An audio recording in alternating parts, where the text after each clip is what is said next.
इसके पश्चात अलेक्जेंडर उसकी तरफ देखता रहा और साधु ने जबकि उसको कहा था कि तुम मुझे एक बात बताओ, how can be a robber become a giver? एक लुटेरा देने वाला कैसे बन सकता है जो युद्ध से जीत रहा है? अरे तुम यदि जीतना चाहते हो, लोगों को जीतना चाहते हो, दुनिया को जीतना चाहते हो तो प्रेम से जीतो, सहृदयपन से जीतो, समर्पण से जीतो, ना कि युद्ध से। ये इस लाइन में दीपावली ओबेरॉय ने बहुत अच्छी तरह समझाया हुआ है। Alexander turn pale because the saint already had told him. Once again, I would like to repeat over here. Tell me, my child, how can a robber can be a conqueror and giver? And the saint looked up deep into the Alexander's eyes. ये सब कहने के बाद कि एक लुटेरा देने वाला कैसे बन सकता है, उसकी अलेक्जेंडर की आंखों में आंखें डाल के साधु बोला। ये मैंने रिपीट इसलिए की है कि दीपावली ओबेरॉय ने ये लाइन बहुत अच्छी तरह से इसको आप लोगों के लिए समझने के लिए इस पाठ में डाली है। और सही बात भी है कि एक लुटेरा देने वाला कैसा बन सकता है, ये साधुओं के द्वारा, एक महान साधु के द्वारा जो कि अपने आप को महान कहता था अलेक्जेंडर, उसको समझाई गई। भाई Alexander turn pale not knowing what to say. Alexander पीला पड़ गया। अलेक्जेंडर को समझ में नहीं आ रहा कि क्या बात है बॉस, ये तो साधु ने मेरे को ऐसी बात बताई, मुझे कुछ समझ में नहीं आ रहा। He stood still like a statue, एक जड़वत मूर्तिवत खड़ा रहा। स्टैचू होता है ना, स्टैचू, मूर्ति, वैसे ही खड़ा रहा। The saint continued, well my child, if you really want to conquer the world, first win the hearts of the countryman with love. जैसा कि मैं आपको पहले ही लाइन में बता चुका हूँ, साधु ने देखा कि जड़वत मूर्तिवत या अलेक्जेंडर खड़ा हुआ है, तो साधु का कहना था, यदि तू लोगों को जीतना चाहता है, यदि दुनिया को जीतना चाहता है, यदि तू प्रेम से जीतेगा, सहृदयपन से जीतेगा, समर्पण लाएगा अपने मन में उनके प्रति, लूटने का नहीं, युद्ध नहीं करने का, तो ही तू लोगों के लोग जीते पाएगा। अब तू ही बता, तू तो लुटेरा है, हम तो तेरे को डाकू कहेंगे और तू हमको देने वाला कैसे बन गया रे? ये साधु का कहना था उसके लिए। तो जीतो, जरूर जीतो, लेकिन प्रेम से जीतो, समर्पण से जीतो, युद्ध से नहीं जीतो लोगों के दिलों को। As far as we have renounce the world and we do not need anything. जहाँ तक हमारा सवाल है, रिनाउंस का मतलब होता है बच्चों त्याग कर देना, पूरी दुनिया को। और साधु लोग तो त्याग कर ही देते हैं, इसलिए we have renounce the world. हमने बिल्कुल संन्यास ले लिया है और हमको कुछ नहीं चाहिए, बल्कि तुमको क्या चाहिए तुम बताओ, जो हमारे पास है वो तुम ले जाओ। ये इस लाइन में क्लियर कट समझ में आता है। मैं फिर से रिपीट कर रहा हूँ, as far as we have renounced the world and we do not need anything, whatever is left with us now we can give that to. जो हमारे पास है वो हम तुमको दे सकते हैं। What do you want?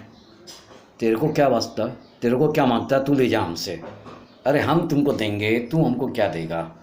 तुम लुटेरा हमको क्या दे, तुम कुछ नहीं देगा, हम तेरे को देंगे, तुम हमसे ले जाओ, जाओ बोलो क्या चाहिए। Alexander could not believe his years. Alexander को अपनी कानों के ऊपर विश्वास नहीं हुआ। दीपावली ओबेरॉय जो इसके राइटर है, नरेटर है, उन्हें इतना अच्छी तरह से लाइन समझाई है, आप लोग ध्यान से सुनिएगा। फिर से मैं इस लाइन को रिपीट करता हूँ, Alexander could not believe his years. Alexander को अपनी कानों के ऊपर भरोसा नहीं हुआ, क्योंकि उसने तो राज्य करना सीखा है, उसने तो हुक्म देना सीखा है, उसने किसी को सुनना थोड़ी सीखा है। यहाँ पे उसको सुनने मिल रहा है और देखा जाता कुछ गलत सुनने नहीं मिल रहा। तो पहली बार उसने ऐसा सुना, उसके इसलिए कानों पे विश्वास नहीं हुआ। He had never seen a heart think like this. देखिए मैंने कहा था ना, उसने पहले कभी ऐसा सुना नहीं। The feelings of guilt made him sad suddenly.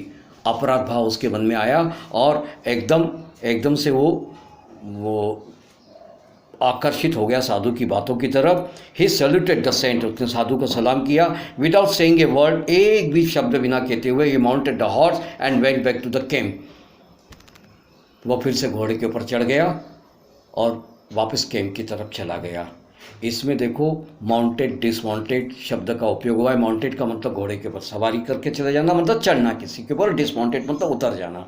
तो यहाँ पे फिर से अलेक्जेंडर के लिए कहा गया कि he mounted again and went back to his camp, वापस अपने कैंप, वापस अपने तंबू ताबूत की तरफ चला गया जहाँ पे उसका डेरा लगा हुआ था। The caravan followed the master, कारवां हुजूम पूरी सेना का जत्था उसके पीछे पीछे चलता चला गया, अपने मालिक के पीछे, मतलब अलेक्जेंडर के पीछे चलता चला गया। इट वॉज डॉन, भोर हो चुकी थी, क्योंकि रात में साधुओं के पास आया था, साधुओं का यज्ञ देखा, फिर वापस अपने कैंप में गया था, वापस मोटे मोटे कंबल, बेडशीट्स, कुछ वस्त्र भी लाया था, और वापस जंगल में साधुओं के पास गया, साधुओं से उसका वार्तालाप हुआ, खासकर एक बूढ़े फकीर साधु से उसका वार्तालाप हुआ। रात पूरी इसमें गुजर गई थी, अब भोर की वेला होने लग गई थी, और भोर में वो पक्षियों का कलरव सुनता है, वो का मतलब अलेक्जेंडर। तो it was dawn, Alexander could hear the chattering of bird, पक्षियों का कलरव, पक्षियों के चहचहाट उसके कानों में आई।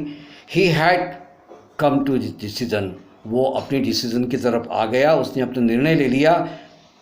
ही स्टॉप हिज फॉरवर्ड मार्च, क्या डिसीजन दिया उसने, क्या निर्णय लिया, अब आगे वो मार्चिंग नहीं करेगा, युद्ध नहीं करेगा, युद्ध को किसी भी देश को जीतने के लिए नहीं जाएगा, अब वो युद्धों की कोई घोषणा नहीं करेगा।